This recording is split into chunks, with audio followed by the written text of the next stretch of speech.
Welcome to Coffee, Closings, and Connections. And this week, our title, our discussion topic is going to be networking etiquette. Right.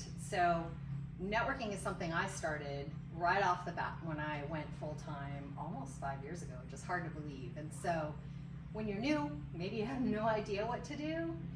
And even when you're not new, maybe you need a reminder. So, what do you really want to focus on? I'm really impressed by the fact that you started networking right away. Yes.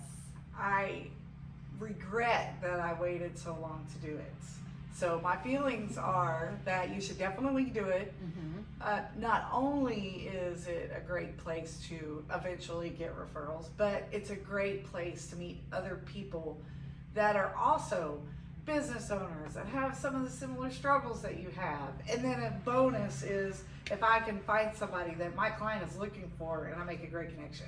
So I think networking is great. And yes, there are some things that you have to learn Right. about what to do and not what not to do. So let's start with what to do. Yes. So I remember the first one I went to, I was like, I don't get this at all.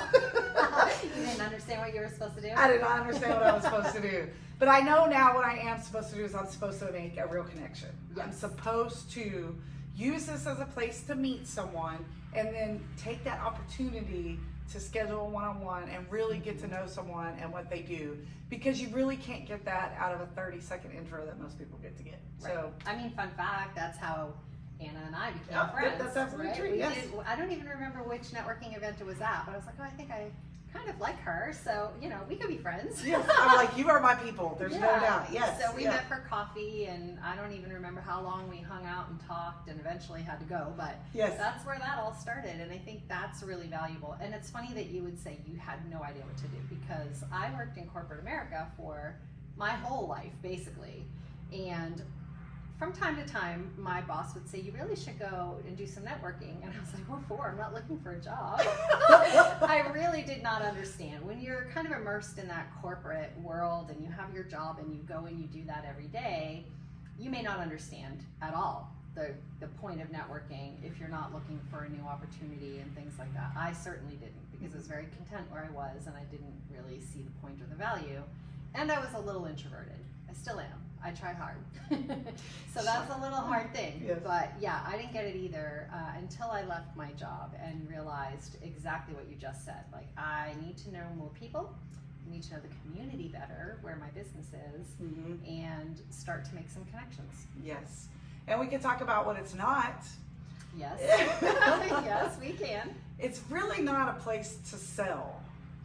Right. I mean,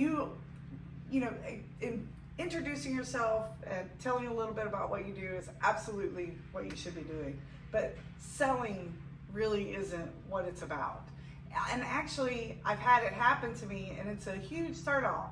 It's like, we just met. Yeah, exactly. Or my pet peeve when we're networking is you'll be having a conversation with someone, and someone else will just sort of run right in and be like, here's my business card. I don't even know who that person is, and they're just, here, like making it rain with their business card. Yes. I love the enthusiasm of it, but I don't think it lands like they were hoping. Right, exactly. So it's like, you want to let somebody lovingly know that maybe that's not the best thing, but you can't do that to somebody you don't know. So, it's like, maybe we can have a conversation about what you should and shouldn't do, and what we've learned over the time. Yes. And I'll tell you, the most valuable thing I get out of it is the one-on-ones. Absolutely love that. I love to hear someone's story. How did you get into this? Why did you choose this? Out of all the things to choose, why this? And when it comes to photography, I know exactly why you chose this. Yes.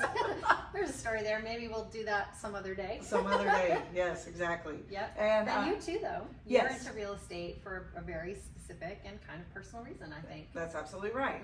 And so I like to hear those stories, and I think that's kind of what networking is about. It's about making a connection. So yeah, I always feel like a networking event is successful if I can reconnect with someone that I've already had a connection with and just sort of deepen that a little bit more, or if I can make one or two really good connections. And actually, my goal is more to get a business card than it is to give one. Right. Because to me, it's great to give them your information, but then you've literally just put the ball in their court. Right.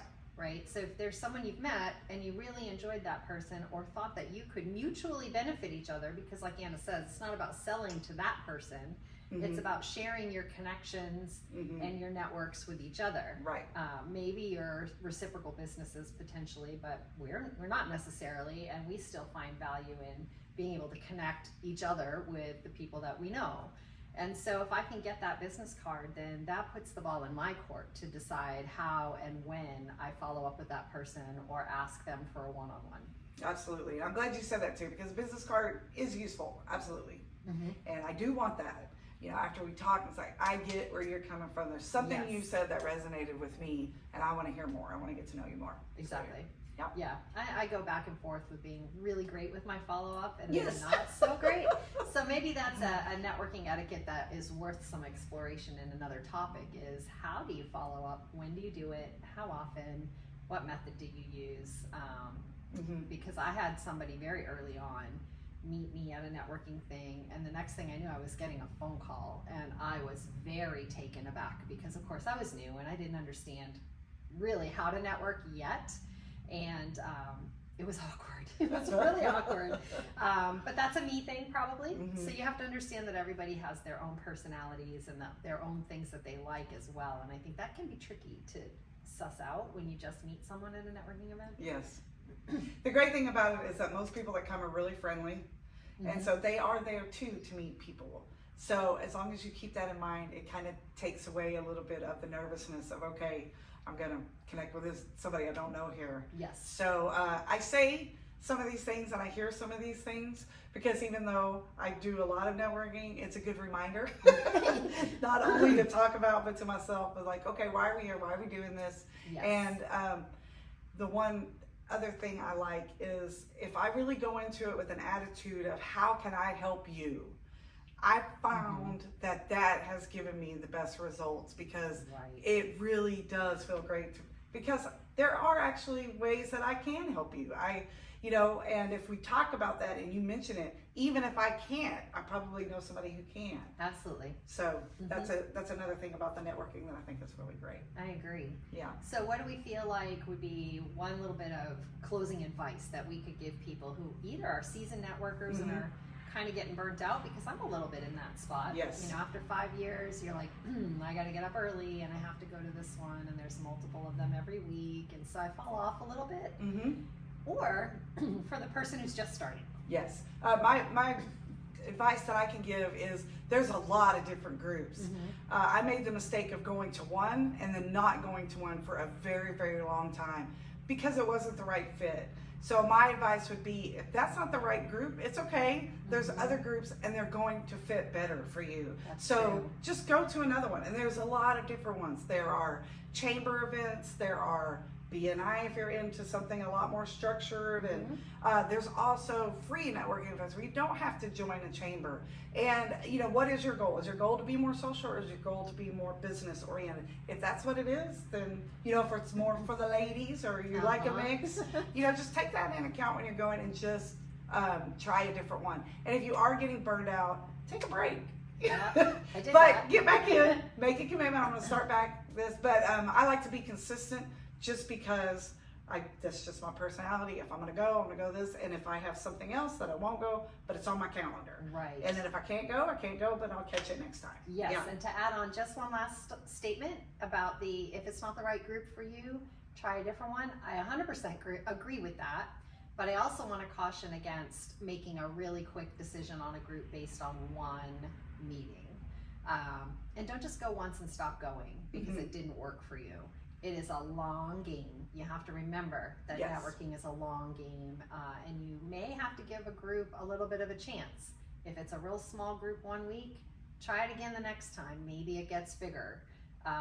People come and people go. And so I would say don't dismiss immediately, but if it's truly not the right group for you, don't be afraid to stop going and find something else. I love it. I think it's great. It's all awesome. So we'll see you at networking. See you at networking.